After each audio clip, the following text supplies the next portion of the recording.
وهو في حالة التسمم قال له: لا يومك يومك يا أبا عبد الله، ما راح يجي يوم مثل يومك.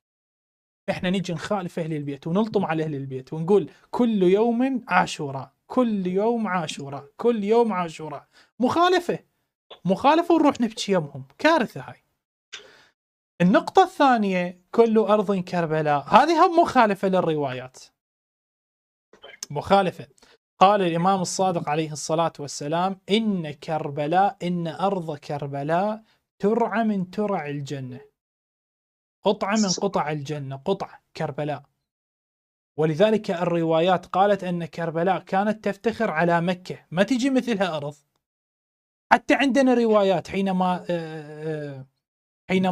يعني تنقلب الدنيا في نهاية الزمان وهالأشياء يوم القيامة، أن أرض كربلاء هي الأرض الوحيدة التي ترتفع إلى السماء لأنها من السماء.